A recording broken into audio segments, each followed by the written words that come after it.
eh, va por ese lado. Eh, Antes de empezar, ¿alguna pregunta?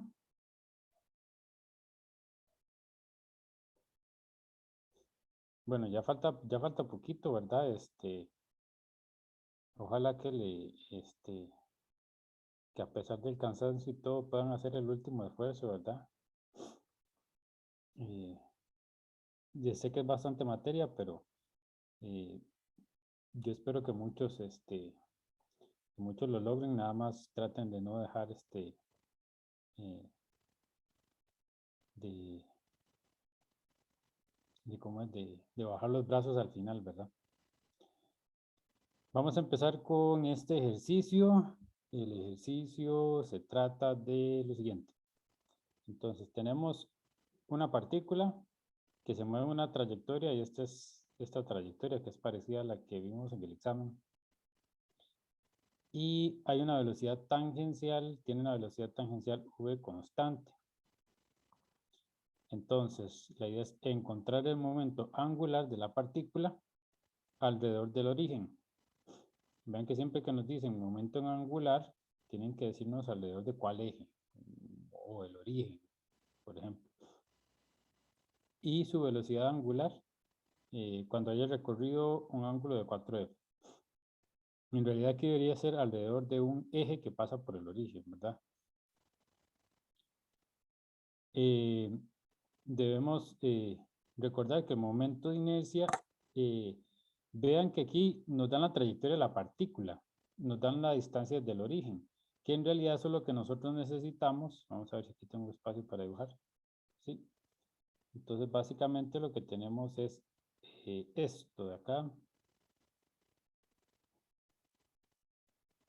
Y vamos a ver, parece que es negativo, entonces se va haciendo más pequeño.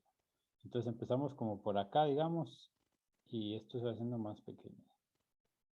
Eso es como una espiral.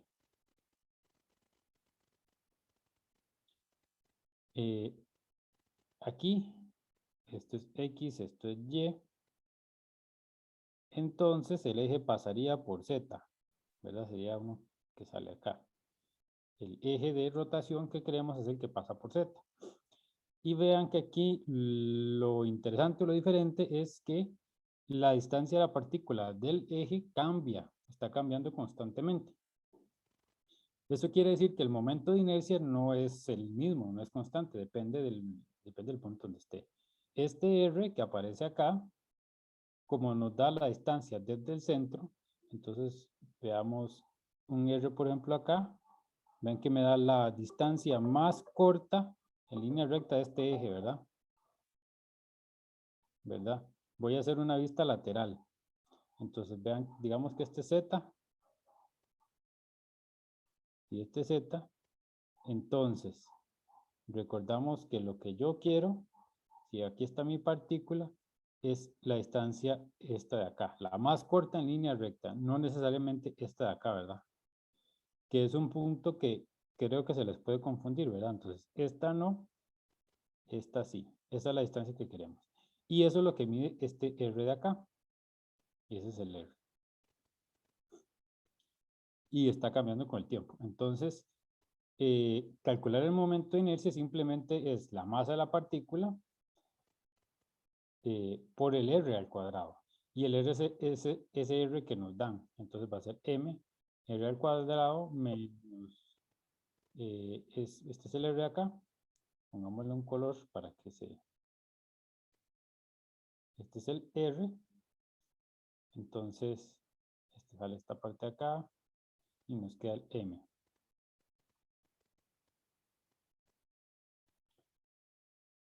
Y simplemente ese es el momento de inercia. Ahora entonces, a partir de ahí podemos escribir el momento angular. El momento angular se define como L y omega. Entonces, el I, pongámoslo entonces celeste. No, este es el I, este que está aquí arriba, y solo nos queda el omega. El omega, para ver el omega lo que tenemos que tomar en cuenta es,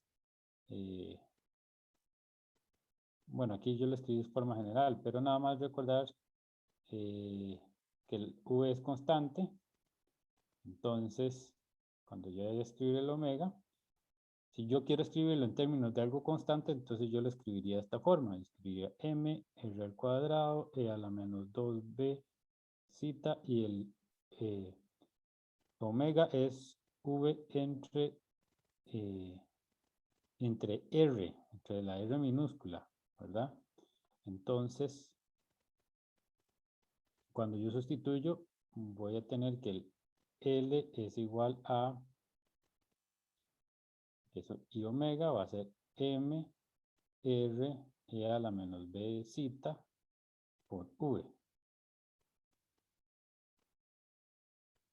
Vamos a ver. Sí. Y ese es el momento angular. Entonces, lo tengo de las dos formas. Pero si lo vemos de esta forma, lo importante es ver que como el momento de inercia va a cambiar, como este término va a ir cambiando, vean que el momento de inercia se va haciendo más pequeño, entonces el omega tiene que aumentar. Si no hay fuerzas y el momento angular se conserva.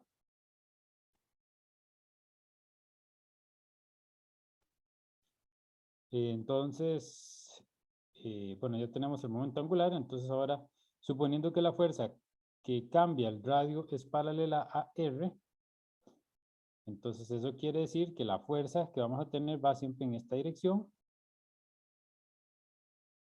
Si esta fuerza va siempre en esa dirección, entonces la velocidad tangencial es constante y no tengo torque, porque recordemos que el torque es igual a R cruz F, ¿verdad?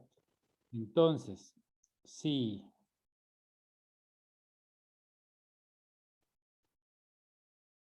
aquí iría, vea que aquí tendríamos el F, que sería, digamos, como un F en la dirección R menos R. Eso nos indica que va hacia adentro, y el R va hacia afuera, pero en la misma línea. Entonces, en la flechita verde es el R. Este es el R. Y la flecha roja es la fuerza. Entonces, están en la misma dirección, perdón, son paralelos, van en la misma línea. Entonces, cuando yo hago el producto cruz me da 0. Eso quiere decir que el producto cruz es igual a 0. Entonces, el torque es igual a 0. Y el torque era igual a TL de T. Entonces, cuando esto es igual a 0, el momento angular se conserva. Esa es la pieza de información que obtenemos de acá. Y bueno, vamos a marcarla. La fuerza que cambia el radio es paralela a R. Entonces, este tipo de información es muy importante. Eso significa todo esto. Todo esto y significa esto de acá. Bueno, toda esta información.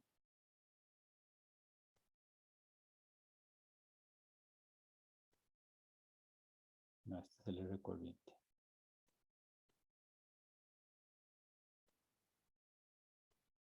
Bueno, entonces, vamos a ver qué es lo que dice. La parte B es encontrar la velocidad angular cuando haya recorrido ese ángulo. Entonces, ahora sí podemos utilizar aquí conservación del momento angular. Entonces, primero escribimos el momento angular inicial y el momento angular final. Yo puedo escribirlo utilizando el momento de inercia o puedo escribirlo utilizando esta forma de acá. Yo lo escribí con el momento de inercia. Entonces, el momento de inercia inicial, yo lo voy a tomar el ángulo en 0, porque no me dicen, no me dan ninguna información. Y simplemente me dicen cuando el ángulo recorrido es 4F. Entonces, yo lo mido con respecto al punto al 0, ¿verdad? Entonces, vean que, entonces, cuando yo pongo 0 acá, me quedaría m r al cuadrado, nada más. Entonces me queda mr al cuadrado y me queda el omega 0, que es, bueno, el omega inicial. Y luego el momento de inercia final es cuando he recorrido el ángulo que es 4 entonces me queda m al cuadrado menos 2b, que es este menos 2b de acá, el zeta que nos dan, que es que es 4pi, y yo le escribí de nuevo zeta en lugar de escribirle el pi.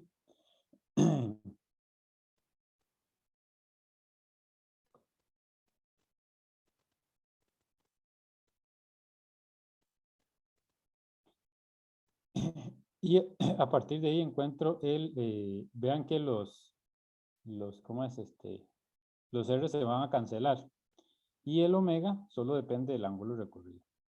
Entonces, vean, por ejemplo, aquí está el omega F y aquí está este que está negativo. Entonces, yo lo paso positivo para el otro lado. Por eso me quedo aquí a la 8b pi.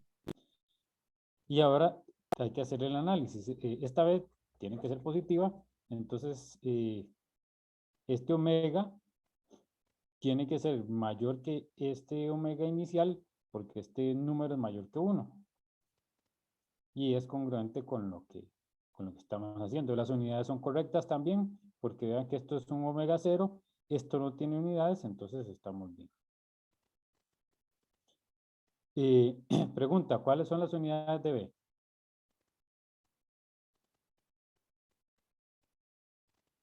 Digamos, si nosotros vemos de acá, o lo podemos ver desde acá directamente también,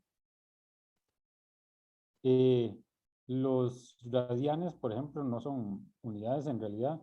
Entonces, el B tiene que ser simplemente un número, no tiene que tener unidades. Si tuviera metros, entonces la exponencial me quedaría con metros y la exponencial no puede tener unidades. Entonces, este B no tiene unidades, es solo un simple número. Y todo está bien.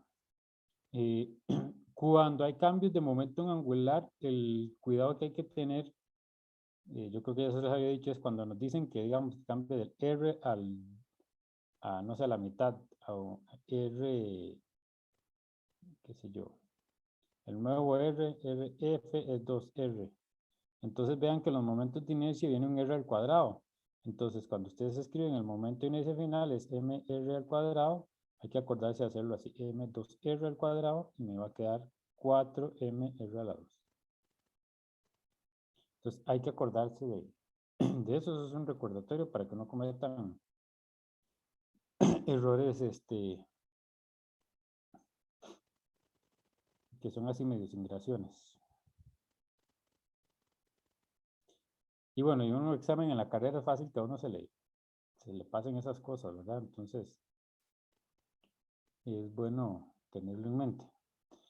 ¿Alguna pregunta?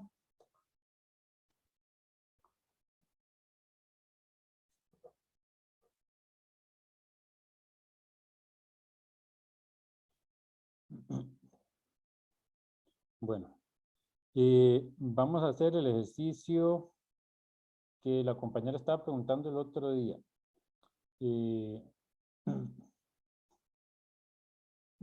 ¿Por qué se lo voy a explicar? Bueno, yo no creo que sea tan relevante que ustedes dominen esto a la perfección, por lo menos para este curso.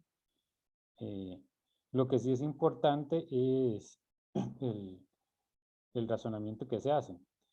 Entonces, lo que quiero decir es que no vayan a centrar todos sus esfuerzos en algo como hacer cálculos de este tipo, como este problema, y traten de aprender otras cosas más integrales. Si a mí me preguntan entre dominar el momento de inercia o el centro de masas y comprender qué es, digamos, conservación del momento angular, conservación del momento lineal, yo les voy a decir que es más importante eso, conservación del momento angular y conservación del momento lineal. De hecho, aquí lo estamos haciendo de una forma teórica. Uno lo podría hacer computacionalmente con algo que se llaman métodos de Monte Carlo. Uno podría básicamente hacer las integrales que aparecen en conservación perdón, para momentos de inercia y ese tipo de cosas, que son R al cuadrado de M. Uno las puede hacer se podrían hacer computacionalmente con algo que se llama métodos de Monte Carlo, que es una herramienta muy poderosa. Entonces, voy a contarles rápidamente. Entonces, ese método de Monte Carlo, usted empieza a hacer, genera números aleatorios. Entonces, lo que uno empieza a hacer es usted hace la integral, digamos, define la integral, por ejemplo, y el método le empieza a generar números aleatorios. Entonces, él empieza a llenar todo el espacio y después de alguna forma usted busca la razón de esos números o los cuántos números se generaron en tanto espacio y de esa forma usted aproxima la integral. Entonces, teóricamente hay formas de hacerlo. Me parece muchísimo más importante dominar bien lo que es conservación del momento angular. David, debe iniciar el quiz. Vamos a ver. Un segundo para...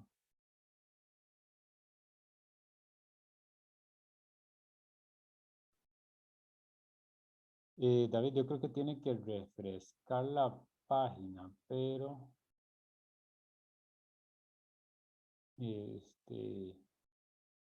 si no, ahora en el receso me dan chance y lo resuelvo, ¿verdad? Porque no estoy seguro de cómo hacerlo.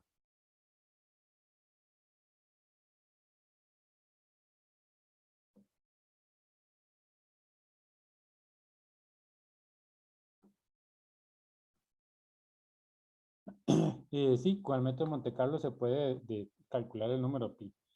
Yo lo tenía por ahí porque yo lo hice yo lo hice, pero me encontré una presentación de esto, pero se me perdió. Lo busqué y no lo encontré. Entonces, es un método muy poderoso, muy poderoso. Cálculos que son prácticamente inmanejables si usted los utiliza con el método los puede hacer con el método de Monte Carlo. Es algo que se utiliza un montón, las supercomputadoras de la actualidad también lo utilizan para disminuir la cantidad de cálculos significativamente. Y en la práctica generalmente uno lo que quiere es tener cierta... o sea, no quiere el número exacto, sino quiere hasta cierto nivel de precisión y eso usted lo puede manejar. Ok, entonces para no hacerles muy larga la historia, entonces vamos a ver el problema. Entonces la idea es esta, ¿verdad? Darles una idea de qué es lo que yo pienso que va a ser muchísimo más útil a lo largo de su carrera, que digamos que, por ejemplo, que el momento de inercia. Entonces, en ese sentido, traten de balancear. Conservación del momento es algo que, vean, eso se utiliza, conservación del momento angular, se utiliza casi que en todos, son principios muy importantes. La existencia de ciertas partículas y ciertos fenómenos muchas veces se descarta con base en argumentos de conservación de momento o de alguna propiedad. Entonces, todos estos eh, teoremas de conservación y todo esto es muy importante. Ok, ahora sí vamos al problema. Entonces, aquí nos piden demostrar que el momento de inercia a través de este eje para un plano de un n-ágono, un polígono regular de n lados, de masa m uniforme y radio r está dado por esto. Ok, entonces este es un dibujo de uno, no de cualquiera. Esto estaría básicamente inscrito en un círculo. Como así más o menos. Y entonces vemos que esto de acá es R. Este ángulo de acá, cita, uno lo obtiene básicamente dividiendo todo el ángulo del círculo entre el número de lados, ¿verdad? Por cada lado tengo el ángulo que abarco cita, entonces el cita es 2pi entre n. Y tengo estos ángulos de acá. Estos ángulos también yo los podría obtener. Vean que los ángulos internos de un triángulo son 180, que es pi. Entonces yo tengo que cita más 2 alfa tiene que ser igual a pi y de ahí obtengo el alfa, ¿verdad? Y obviamente por la simetría estos dos ángulos alfa son iguales. el eje de interés es el que pasa aquí por el centro, ¿verdad? Y sería saliendo o entrando a la página, eso no importa. Ahora, como aquí nos restringimos a utilizar solo integrales en una dimensión, entonces la parte complicada y por lo menos en este caso es que uno tiene que ver el problema en una sola dimensión. Entonces, una forma de verlo, de hacerlo, es uno considera el momento de inercia como la suma de otros momentos de inercia. Aquí es la suma de masas. Pero esas masas, estas masas que aparecen acá, no necesariamente tienen que ser masas puntuales. Yo puedo tener barras, yo puedo tener esferas, puedo tener cualquier forma, puedo tener triángulos, que en realidad lo que vamos a hacer, vamos a considerar, por ejemplo, este triángulo, calcular primero el momento de inercia de este triángulo y después sumar todos los triángulos para obtener el momento de inercia de todo el plano. Entonces la idea es la siguiente. Para obtener el momento de inercia de un triángulo alrededor de este eje, aquí estoy haciendo un aumento de este dibujo,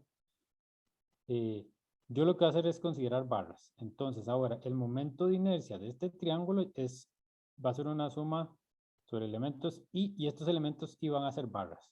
Entonces barra como esta de acá, yo puedo agarrar otra barra por acá, puedo agarrar otra barra por acá. Entonces lo que voy a hacer es sumar barras. Esta parte es importante y en el caso del momento de inercia nosotros lo podemos hacer con integrales de 2 dimensiones, pero hay otro tipo de cálculos en los que uno realmente no puede hacerlo con 2 dimensiones porque conceptualmente uno no tiene esa analogía. Entonces tiene que hacer algo como esto. Entonces esa es la idea, que ustedes lo vean.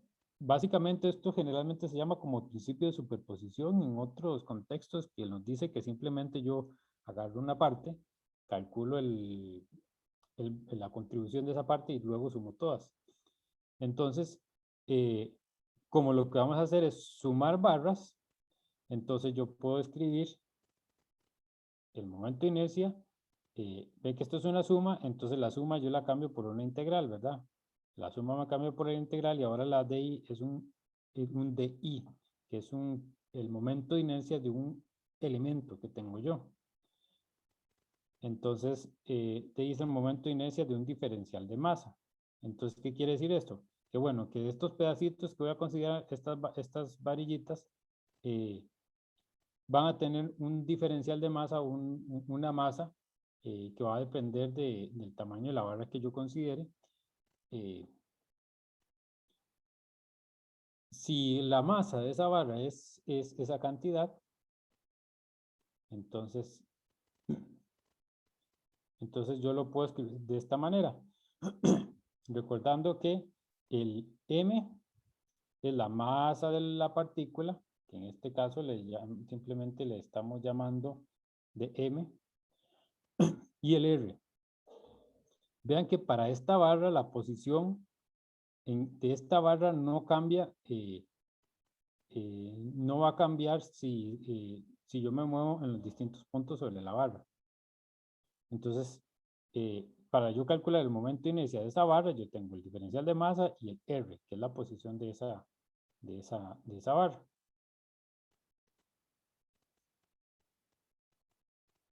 Y ahora, lo otro que vamos a hacer es lo siguiente. ¿Verdad? Nosotros tenemos una barra. Yo conozco el momento de inercia de una barra porque hay una tabla, o lo puedo calcular, pero para efectos prácticos vamos a utilizar el de ahí. Y el teorema de ejes paralelos nos dice que yo puedo obtener el momento de inercia a través de otro eje, simplemente sumándole la masa por la distancia. Entonces, si yo tengo este eje, que es el que está en el centro de masas, yo voy y busco cuál es el momento de inercia para una barra que gira respecto a ese eje. Y ahora lo tengo que correr. Esta distancia, este va a ser el otro, el H que aparece en el teorema de ejes paralelos. El teorema de ejes paralelos nos decía lo siguiente. Vamos a ver si lo puedo escribir por acá. El teorema de ejes paralelos decía que el momento de inercia, voy a hacerle aquí un recuadro.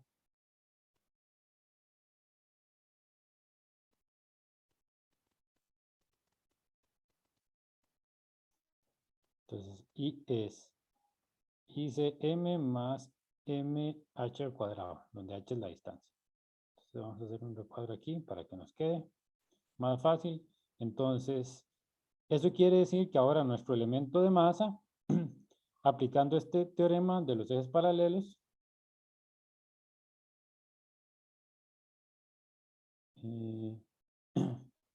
aplicando esto, entonces es el momento del centro de masas, este es este de acá. Pongámoslo acá, de este color para que no se nos... Y nos queda el... Y ya se me borró. Y nos queda el otro.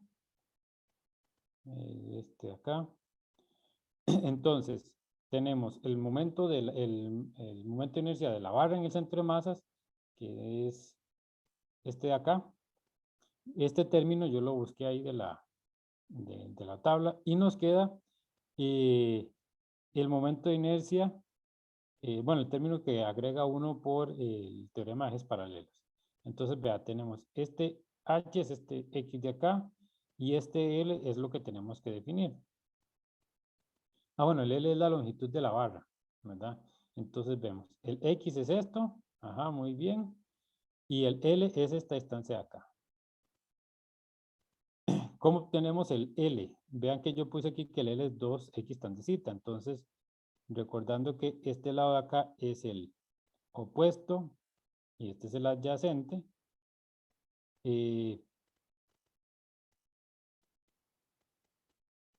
¿por qué le puse tangente de cita? Vamos a ver. Así. Este es X de acá, entonces la tangente de cita es esta línea verde dividida entre esta línea azul, sería Y entre X, y eso me da este pedacito de acá. Entonces yo despejo y me va a quedar 2X tangente de cita para todo esto de acá, que es el largo de la barra. El largo de la barra es eso. Entonces ya tengo el L, el X, que es el que me dice el teorema de ejes paralelos, y ahora lo que tengo que hacer es integrar. Adelante, Joseph. Ese X es igual a la H que había puesto antes. Es la misma distancia. ¿Qué esa X es la qué? Es igual a la H que había puesto antes para el Sí, teorema de ejes paralelos. Ah, bueno, sí, está bien. exacto. Sí, aquí de hecho por eso los puse con estos colores, porque en el libro aparece así. Entonces, como para asociar eso más fácil, y aquí entonces ven que los definí, digamos, de esas maneras. Lo importante es saber bien cuál es. Y bueno, esta definición ya básicamente casi que nos resuelve el problema. Lo único que nos queda es el DM, ¿verdad? Y el DM lo había definido por aquí, pero se me perdió. Ah, no, aquí está. Sí, sí, es que lo definí muy antes. Se me olvidó. Lo voy a copiar de nuevo para que quede aquí abajo. Voy a tener que poner en otra página. Vamos a ver si puedo acomodar esto un poco.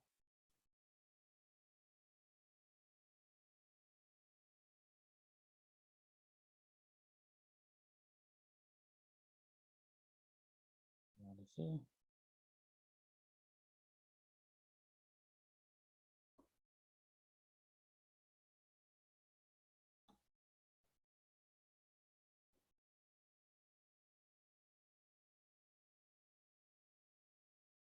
Y ese otro ya no me acuerdo qué es lo que faltaba ahí. Me falta ahí. Ese es el de A. Ok, okay, entonces el de A es esto de acá, es el área de una tira. Le llamamos de A porque depende del delta X. Y esta sería la masa es sigma por el dA, que es sigma, es la densidad superficial. Entonces vamos a volvernos. Vean que la barra tiene un delta X, es el ancho, y el alto sería un Y. Es como un pequeño rectángulo, entonces esa área sería de X por el Y. Y el Y es todo esto, ¿verdad? Todo esto de acá. O el L más bien. Entonces L por dx. Tengo el dm que es sigma L de X.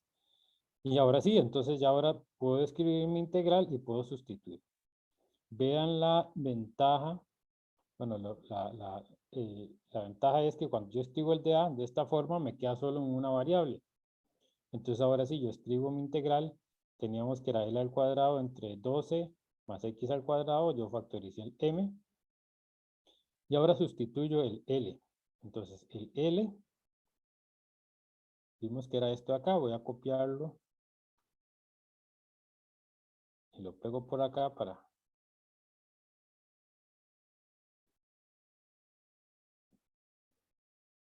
que quede más fácil seguirlo.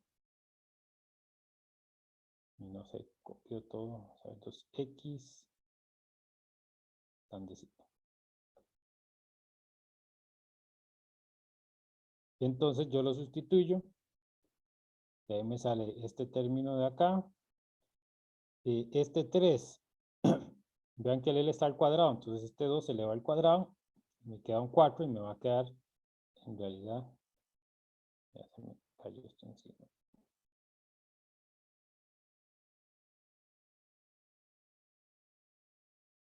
Entonces va a quedar un 4 acá entre 12 y ese 4 entre 12 me da 3. Es ese 3 que aparece ahí. Tangente al cuadrado, x al cuadrado. Este término de acá, esto es el L de X. Entonces pongámosle este color acá. Esto es el L de X, es el L de X. Y si se me olvida, esto acá, esto de acá, esto de acá, y este término de acá es todo esto de acá. Entonces, vean que aquí yo puedo factorizar el X cuadrado y me va a salir tan al cuadrado entre 3 más 1. Tan al cuadrado entre 3 más 1 es este de acá. Tan de zeta es este de acá. Sigma es este de acá. Y este 2. Ahí está. Y nos queda solo la integral de x al cubo. De 0 a r cosita. ¿Por qué de 0 a r coseno zeta? Porque vean que aquí, ¿cómo calculo yo? Bueno, aquí lo puse. Este x, si esto es r, que es el radio del disco, que es este acá, este x me va a medir esta distancia hasta acá. Eso va a ser r coseno de zeta medios, más bien es. ¿Cierto? R coseno de zeta medios, porque este es el ángulo entero.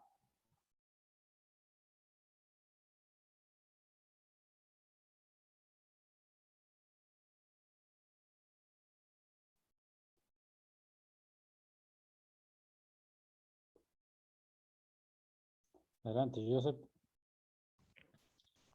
Es que, digamos, para sacar la tangente, digamos, el valor de x, y también se usaba zeta medios, o se usaba el ángulo entero. Para sacar el valor de x, Bueno, el de L más bien. de L, no hace Sí, falta porque vea que yo multipliqué aquí por 2. sí. Porque yo hice este segmento de acá, bueno, entre este de acá, no, sí sería tangente de zeta medios. Cierto. Tiene razón.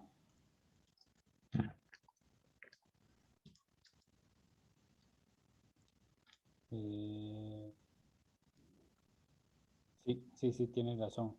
Entonces, vamos a hacer el truco que hace uno cuando le pasa eso. Ven que en realidad ese cita es igual a ese cita medios. Ese cita que estamos usando es el cita medios. Entonces vamos a llamar a este ángulo cita. Es este ángulo acá. Y el cita va a ser la mitad de ese que va a ser pi entre n. Y ahora sí, ¿verdad? No es una jugada muy pedagógica, pero sí, tendremos que volvernos a corregir todo eso. En las notas sí va a quedar bien. Entonces ese cita, ahora va a ser, este cita acá va a ser cita prima, y cita va a ser la mitad. Y ya nos quitamos ese problema. ¿Estamos de acuerdo? Está bien. Sí, sí. Sí, para que lo tomen en cuenta también ese tipo de cosas, digamos, a la hora de hacer el examen, si les pasa algo parecido, que hagan algo así, porque si no se van a volver a corregir todo, se les va mucho tiempo, entonces traten de redefinir las variables. Ok, entonces por eso ya ahora sí nos queda bien, nos queda R coseno de cita. Y hay que hacer esta integral. Entonces nos queda x a la 4 entre 4, nos va a salir menos 0. R a la 4 coseno a la 4 de cita entre 4. Y nos queda todo esto de... Ya. Nos queda todo este término de acá, que en realidad lo que hay que hacer es convertirlo, ¿verdad? Tenemos este coseno de acá.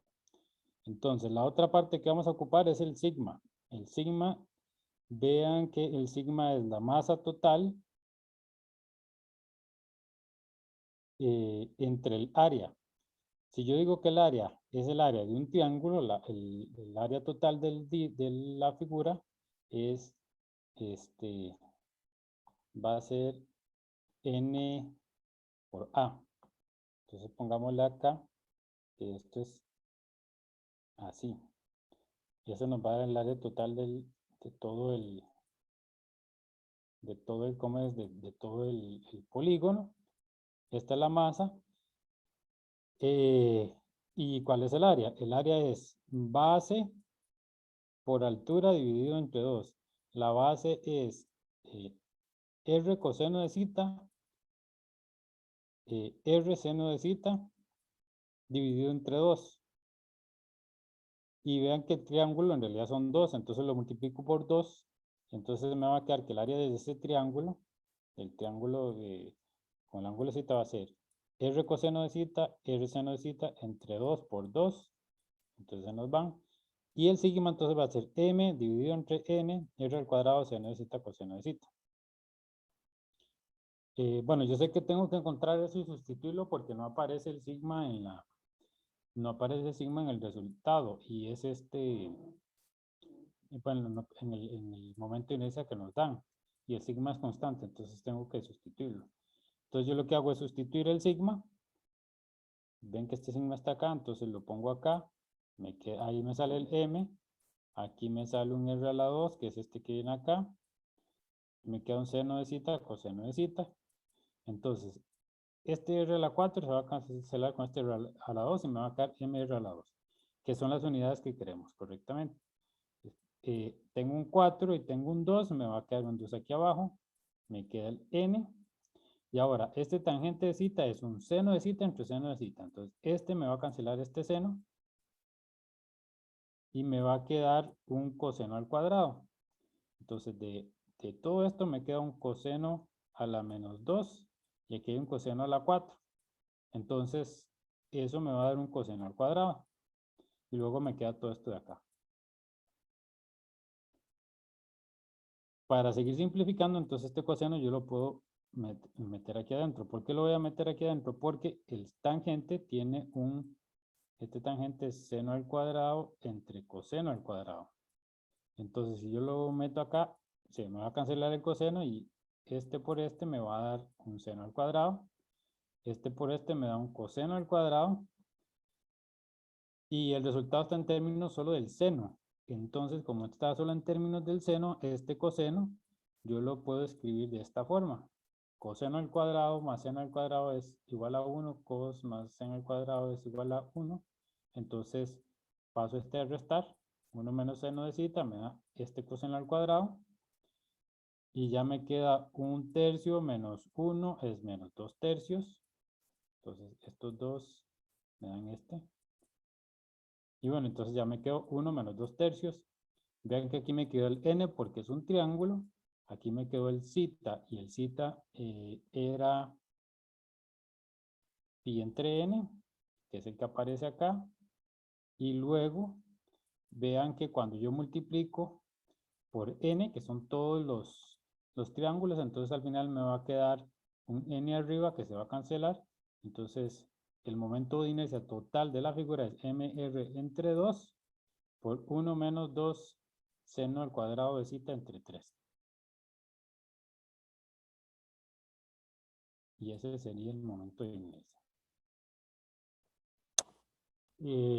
Es bastante álgebra, digamos, ya esta parte al final, la verdad es que depende mucho del camino que escoja uno para simplificar. De que eso depende más de cada uno. La parte más importante era la definición y cómo plantear el problema en términos de elementos más pequeños. ¿Alguna pregunta? La última n se fue porque vamos a ponerle aquí, bueno, este es del triángulo, ¿verdad? Este es el i del triángulo y este es el i total. Recordando que el i total es la suma de i hasta n de n y triángulos. Entonces esto es n y triángulo, que va a ser, vean que entonces este n se va a cancelar con este de acá y este i, bueno, este i es todo esto de acá. Entonces cuando yo multiplico por n se va a cancelar este de acá. De ahí es donde sale, de ahí es donde se va el n. Profe, Sí, adelante. digamos, el n que era, El n es el número de lados del polígono. Ve que cuando yo lo divido, agarro un triángulo. Este triángulo es, o sea, como es un polígono regular, si yo considero este ángulo, estoy dividiendo el objeto en n triángulos. profe, y rápidamente, Se le está cortando ahí. abajo, O no sé si es una- se le cortó completamente. No le escucho casi nada. Vamos de nuevo.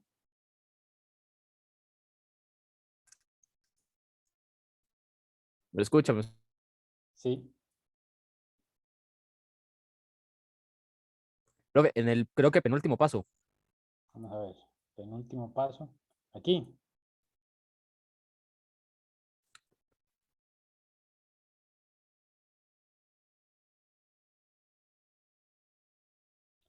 Vamos a ver si puedo ponerla aquí para que usted cualquier cosa raye la pantalla. ¿Dónde está? Ahí. ¿Cómo paso de aquí a aquí? Vamos a ver. Ok. Entonces aquí vea que eh, aquí tengo menos 1. Aquí tengo 1/3. Entonces eso es 1/3 menos 1 es igual a 1 menos 3 entre 3. Me queda menos 2/3. Entonces, esos los que estoy sumando son estos de acá. Y me queda el seno, ¿verdad? Y el 1 es este 1 de acá. Ahora sí, David.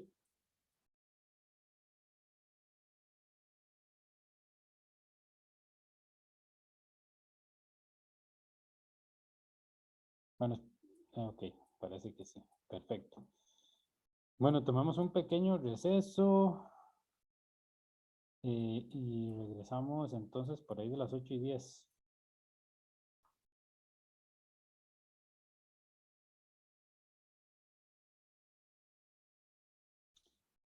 El hecho de que ustedes tienen que hacer su propio formulario para el examen, por ejemplo.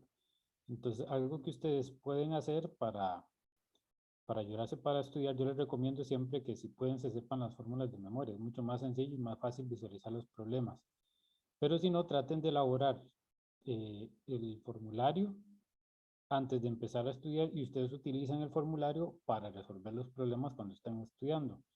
¿Cuál es la ventaja de esa? Que ustedes se van a familiarizar con su formulario, van a saber cuáles ecuaciones aplican en qué caso, si no lo tienen bien detallado, y entonces cuando lleguen al examen va a ser muchísimo más fluido, porque ya ustedes saben dónde tienen lo que necesitan y no tienen que andar buscando por todo lado.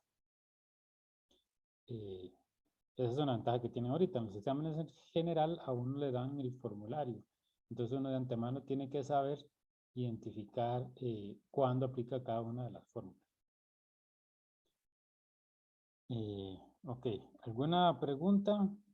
¿Alguna observación? Profe, algo que no entendí yo es de esa encuesta que mandó, dice que hay hasta hoy 19 de noviembre, o sea, esas son las opciones. No, por eso ya envié otro correo, es que se me olvidó, eso fue la primera fecha que me tira, pero sería para la otra semana. Lo que pasa es que si lo modifico, o sea, no, como es gratis no me deja modificarlo, tendría que hacerlo otro de nuevo. Entonces es nada más escoger el día, ¿verdad? Pero es un día de la otra semana, qué sé yo, si es lunes de la otra semana, martes, así. Ah, ok, está bien, gracias. Sí, yo me di cuenta después de que lo mandé. Entonces ya les envié el otro correo, solo para que sepan. Como estuvo la otra vez, yo creo que va a quedar como a la hora de la consulta, que fue lo que se puso, que fue como hicimos en la semana de la desconexión. Pero ahí, sí, Igual creo que se pueden elegir varias opciones. sí, Entonces, sí, ahora sí. Entonces, nada más escogen ahí las opciones y trataré de hacerlo en el día que haya más público, ¿verdad? Yo espero que les sirva. La idea es que como me dijeron que les fue útil la vez pasada, entonces eh, es el último examen, es el último esfuerzo, entonces creo que por los dos lados podemos hacer el esfuerzo para que les vaya mejor en el examen. Ojalá mucho mejor que en este segundo. Ok, si no hay alguna otra pregunta, entonces vamos a ver otro ejercicio. De esto no hicimos ninguno, que es de movimiento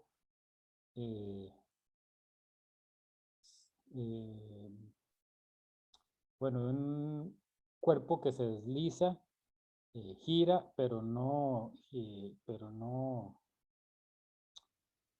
gira, pero tiene deslizamiento. Ese es lo que se trata este ejercicio. Entonces, consiste en lo siguiente. Tenemos una bola de masa M y radio R y se lanza de modo que cuando toca el suelo se mueve horizontalmente con esta velocidad y avanza sin rodar. El coeficiente de rozamiento cinético entre la bola y el suelo es este. Determinar el tiempo durante el cual la bola se desliza y B la distancia recorrida deslizando hasta que ruede sin deslizarse. Ok. Bueno, ya vimos momento de inercia y conservación del momento angular, entonces podemos echarle un problema aquí. Que al fin y al cabo, momento angular no lo vamos la conservación no la vamos a utilizar para resolver el problema, pero sí lo vamos a utilizar para recordarnos en qué caso se conserva y en qué caso no se conserva el momento angular. Entonces vamos a aprovechar el ejercicio para ver todos estos detalles. Entonces, para esta parte, ¿verdad? La primera, hay que hacerse bolas, ¿verdad?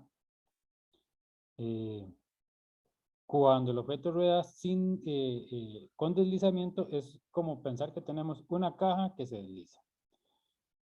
Entonces, la parte que se desliza la podemos trabajar como si fuera un problema de una caja que se desliza exactamente igual.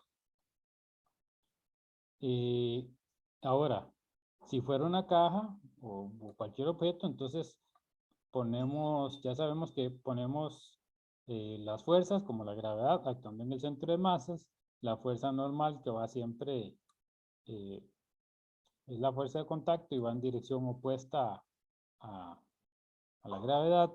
Vamos a tener la fricción y vamos a tener, bueno, aquí hay velocidad. Entonces, para deslizamiento aplicamos la segunda ley de Newton. ¿Qué fuerzas tenemos en X? Tenemos la fuerza de fricción únicamente, y eso tiene que ser igual a la masa por la aceleración del centro de masas.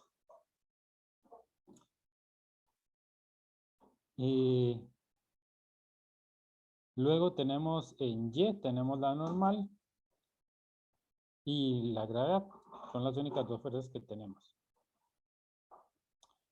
Tenemos dos ecuaciones. Aquí yo puse dos ecuaciones y dos incógnitas. En realidad son tres, ¿verdad? Porque el centro de masa no lo tenemos.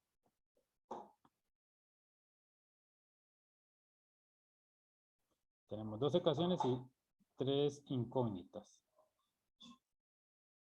Ya se me volvió a borrar esto.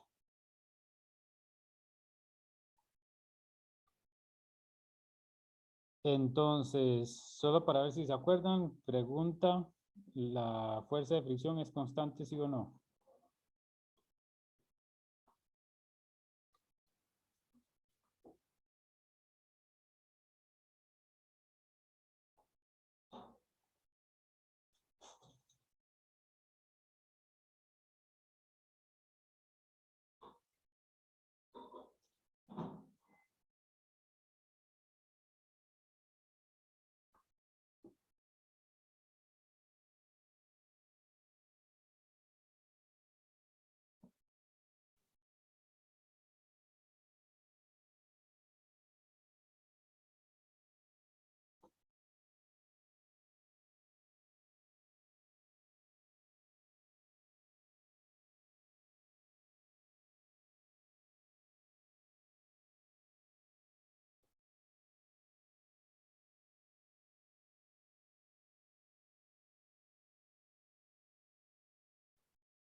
Bueno, todos lo han aceptado, solo tengo 4 respuestas de momento. 5.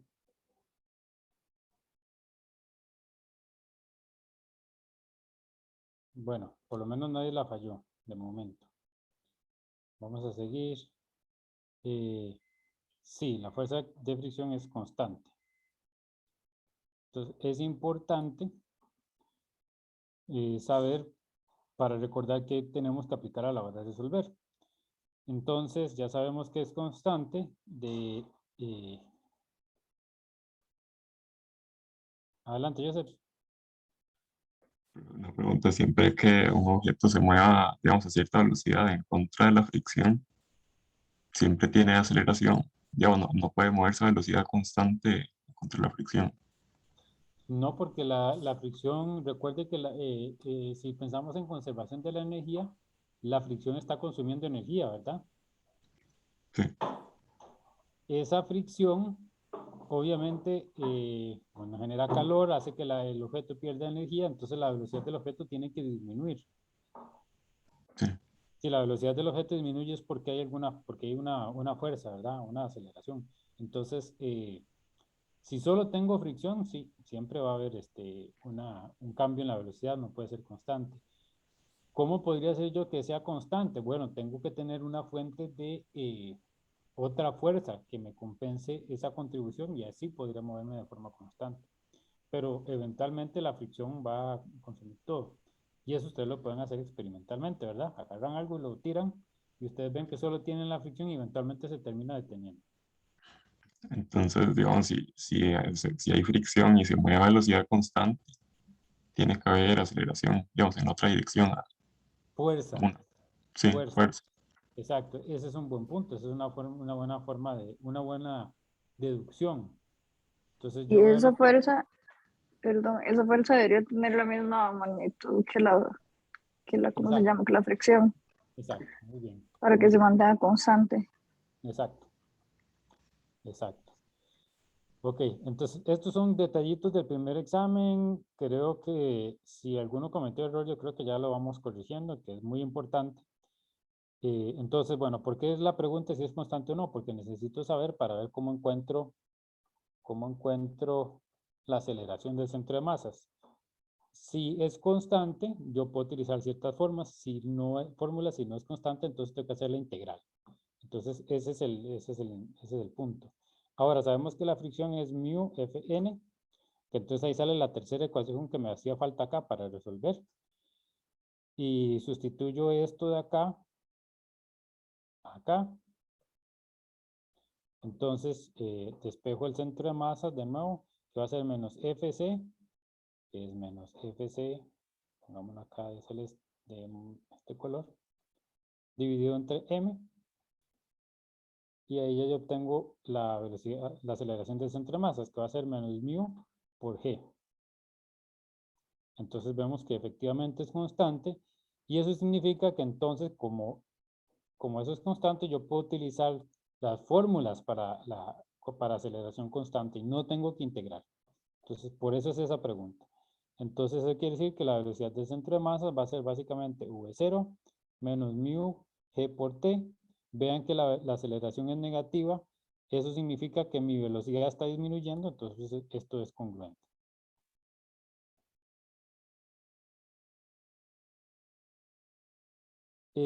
Ahora la otra pregunta, ¿se conserva el momento angular en este caso?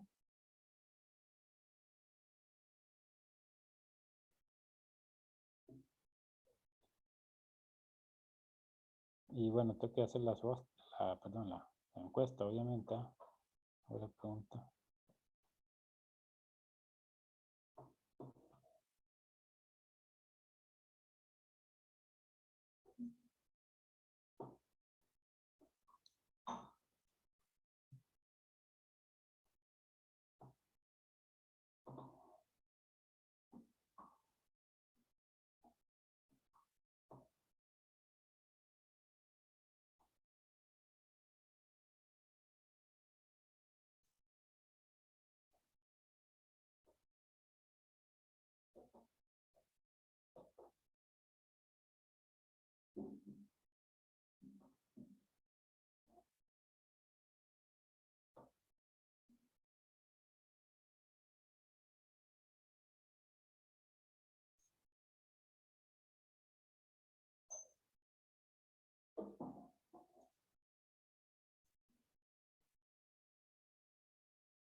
Bueno, de momento la mayoría dice que no.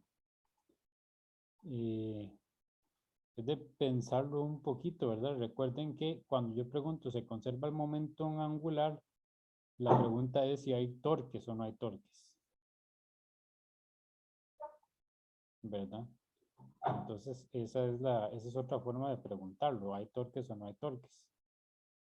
Yo lo que haría es que me voy entonces para el dibujo. Y entonces de ahí veo a ver.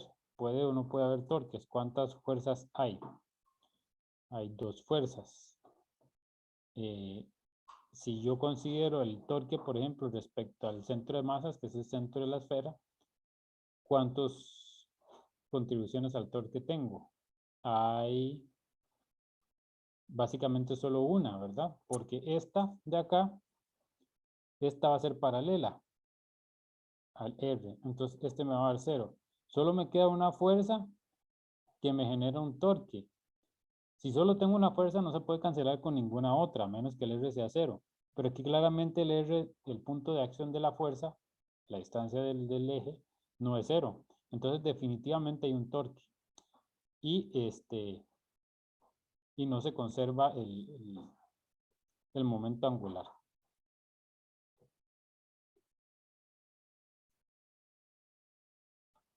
Vamos a ver entonces la sumatoria de torque. ¿Por qué es necesario? Bueno, porque la bola no rueda inicialmente, ¿verdad? Se está deslizando. Entonces en algún momento tiene que haber un torque. Y aquí voy a aprovechar y hacerles esta otra pregunta, porque si voy explicando, entonces ya les voy a dar la respuesta. Entonces la pregunta es, ¿la bola empieza a girar en el momento en T0 o empieza a girar después? Porque dice que la bola empieza a deslizarse y después empieza a rodar sin deslizamiento. Entonces la pregunta es, ¿empieza a girar la bola en T igual a 0 o pasa un tiempo y empieza a girar después?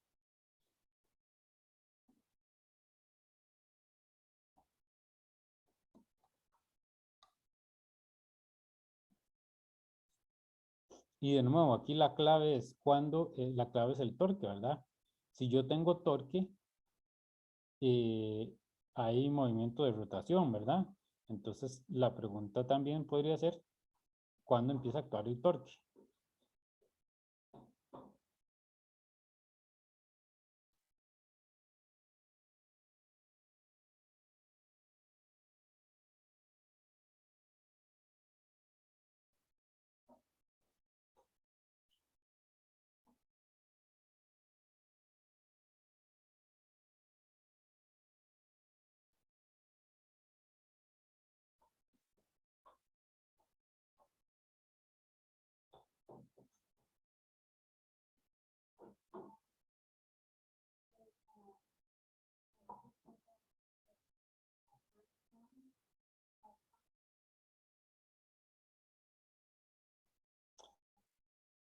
Bueno, estamos casi que divididos. Vean algo muy curioso, vean que todo este tipo de problemas son problemas que uno tiene cierta experiencia de la vida cotidiana y no resulta tan fácil saber exactamente qué está pasando. Más adelante ustedes van a ver otras cosas como por ejemplo mecánica cuántica, que son cosas que uno sí no tiene ninguna, o sea, que no observa uno en la vida cotidiana. Entonces imagínense lo complicado que puede resultar comprender algo eh, que no,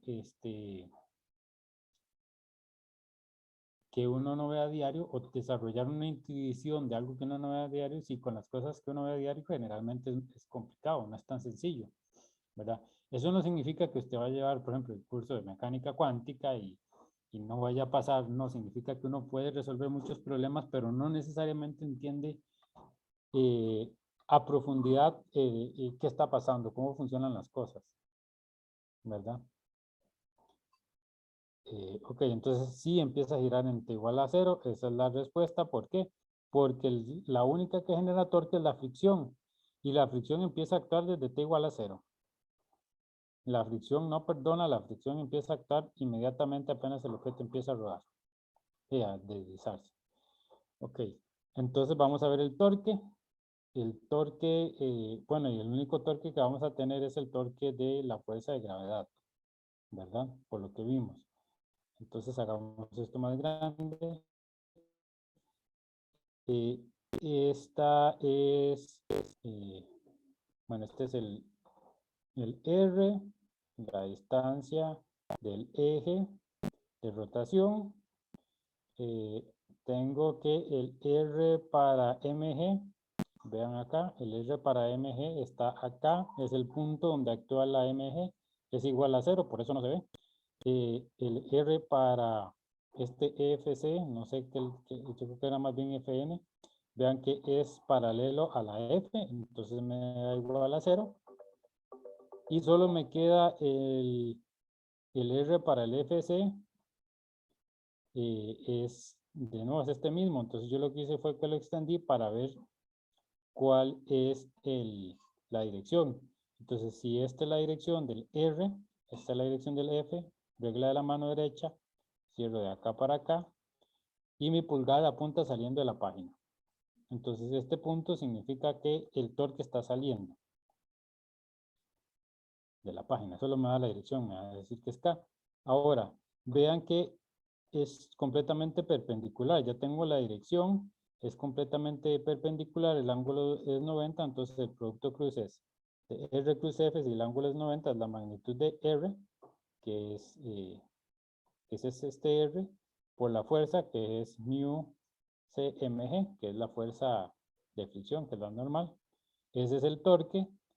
Es el único que hay, y entonces la fórmula, la relación del torque con el momento de inercia y la aceleración angular es esta de acá. Entonces el torque es igual al momento de inercia por el alfa. Que el alfa es la velocidad angular. El momento de inercia para una esfera, de nuevo nos vamos a la tabla y nos dan que es este. Entonces yo lo sustituyo acá. O como yo hice acá, yo agarré este y lo pasé para acá. Pongámosle esto de color, de este color, para acordarnos que esto es lo que va acá. Ya se me olvidó borrar. Eso sale de acá. Y entonces vemos que aquí este momento de inercia tiene un mr al cuadrado.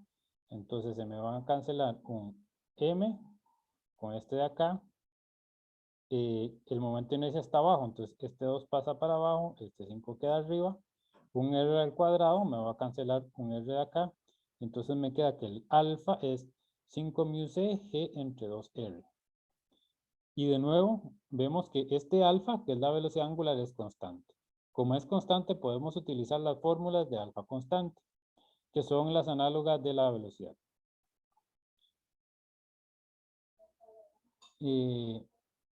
Recordemos, el alfa constante no significa que la velocidad angular sea constante, que es lo que nos dice esta ecuación. Entonces tenemos velocidad angular inicial por alfa t, ¿verdad? Entonces, el omega inicial es 0, simplemente que nos queda que el omega es alfa t, que sería 5 mu cg entre 2r por t. Entonces tenemos una relación para la velocidad angular en términos del tiempo y tenemos otra para la velocidad en términos del tiempo también.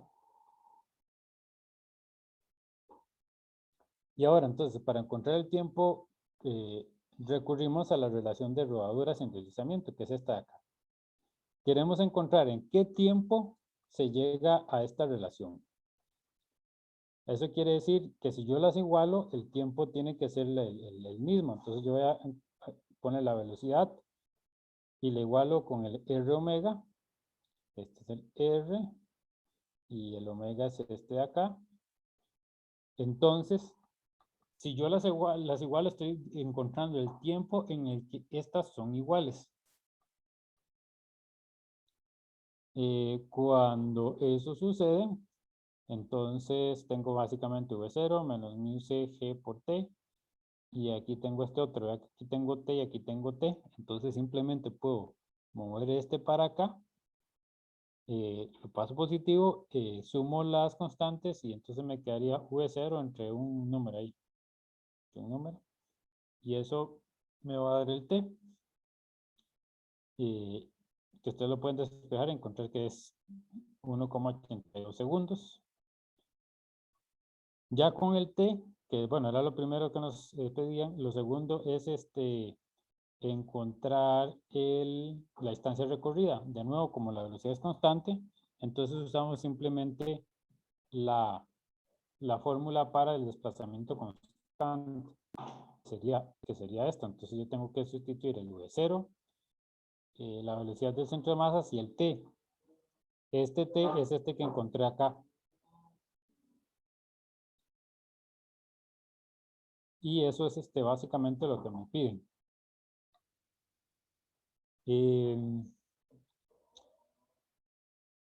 ¿Podría hacerlo de alguna otra forma? Posiblemente no. Podría utilizar conservación de la energía y quizás no, porque de alguna forma yo necesito encontrar ese instante de tiempo. Y la conservación de energía no me va a dar esa información. Adelante, Joseph. Creo que es lo que pedía el problema al principio. Encontrar vamos a ver.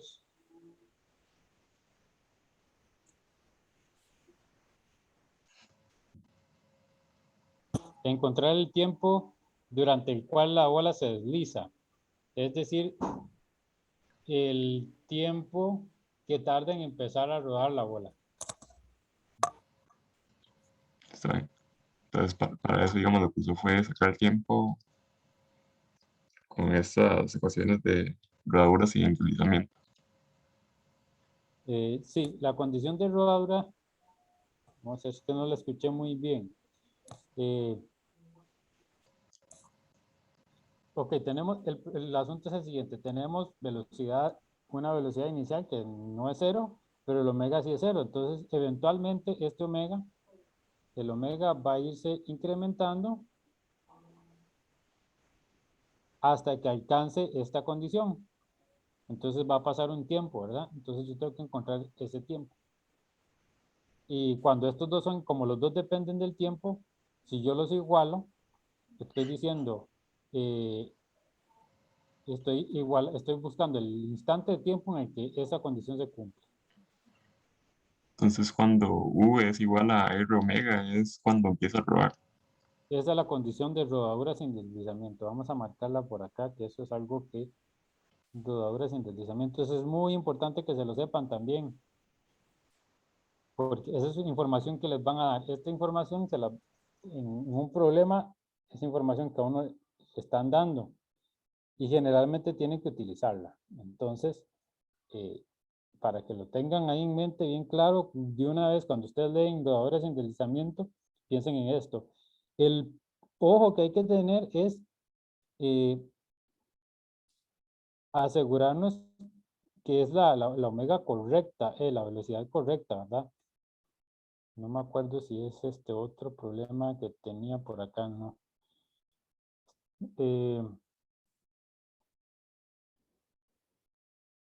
Vamos a ver.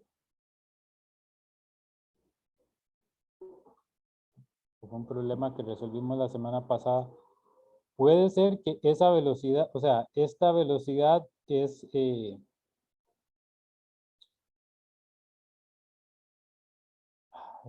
¿cuál era el problema que me había encontrado?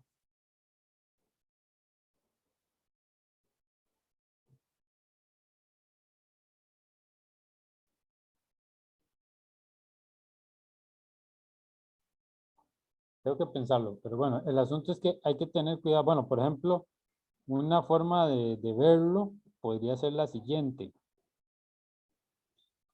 Vamos a ver si me resulta.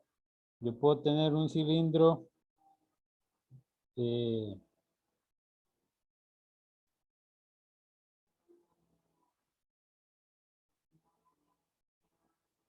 se desplaza en dos direcciones, ¿verdad?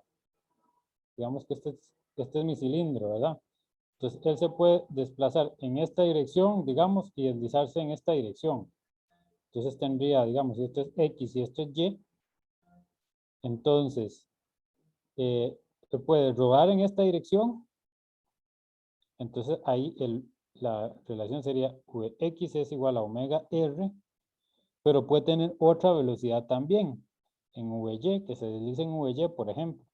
Entonces, si yo veo la velocidad total del cilindro, la velocidad total del cilindro va a ser este V de acá, ¿verdad?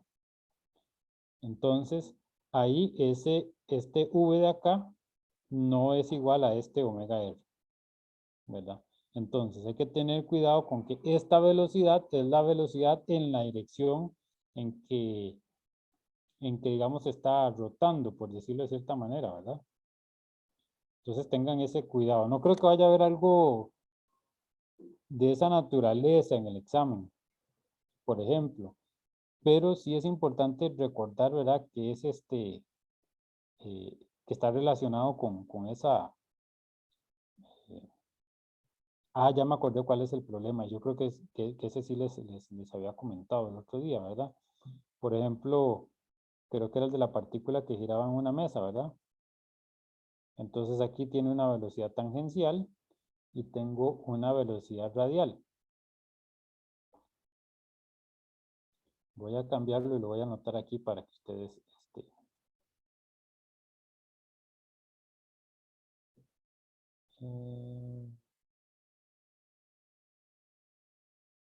para que quede mejor escrito aquí.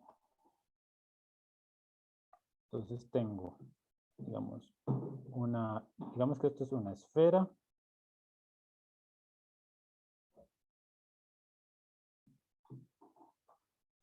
Que gira en trayectoria circular.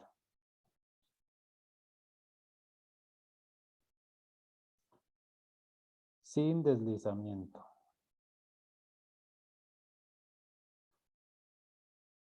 Entonces, aquí yo tengo un VT y aquí tengo, y digamos que sin deslizamiento, y tiene un radio que cambia. Entonces, recordamos que va a tener aquí un VT, un VR, y entonces la velocidad total va a venir como algo como por aquí, ¿verdad? Vean que en este caso la única que me da la condición de rodadura debería ser esta, VT es igual a omega R.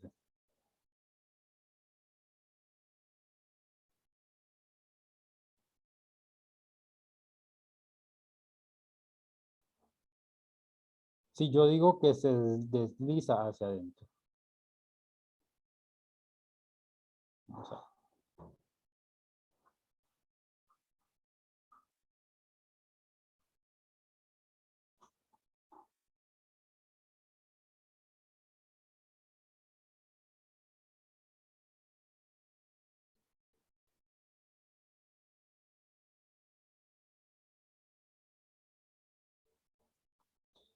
Tal vez no sea un ejemplo como que vaya a ser sencillo de encontrar, pero sí quiero que quede claro que es la relación, o sea, que tengo que relacionar más allá que pensar en velocidad, es la velocidad en qué sentido y con respecto a qué eje, ¿verdad? No sé si quedó claro esta idea, este punto, por lo menos en el texto, bueno, en el texto. Aquí de repente con la explicación es un poco más sencillo, pero la idea es que quede más claro.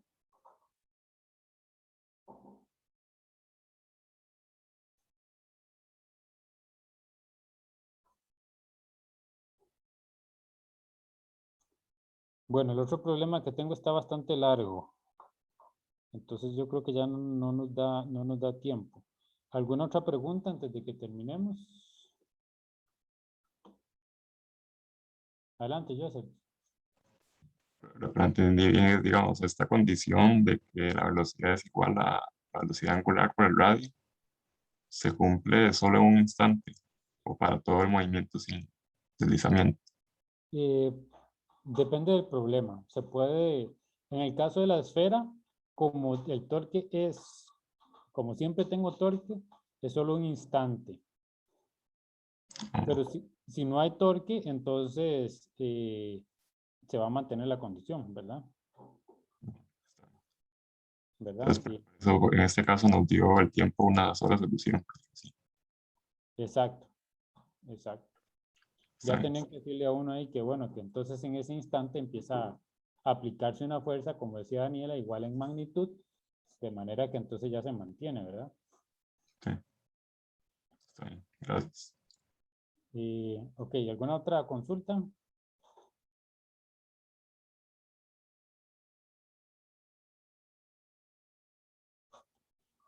Bueno, este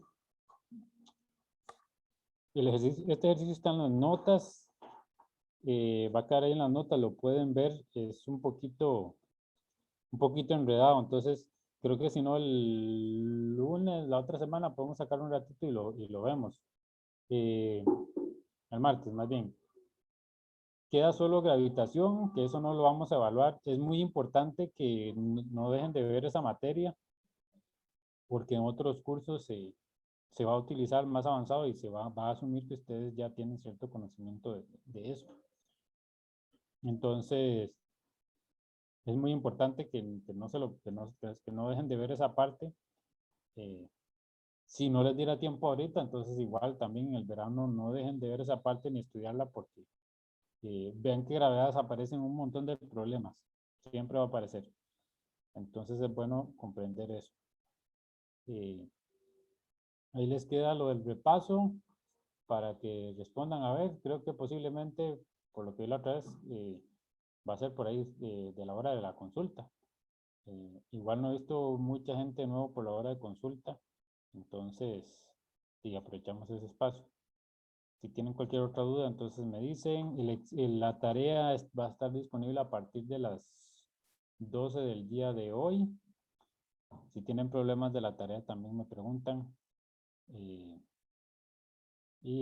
nos veremos entonces el martes. Ay, que tengan un feliz fin de semana. Igual, Ojalá profe. que puedan Bueno, descansar un profe, poquito. gracias. De nada. Sí, profe, muchísimas gracias. Gracias, Igual profe. usted, Buen hasta día. luego. Buen día. Hasta luego. Pero, profe, gracias.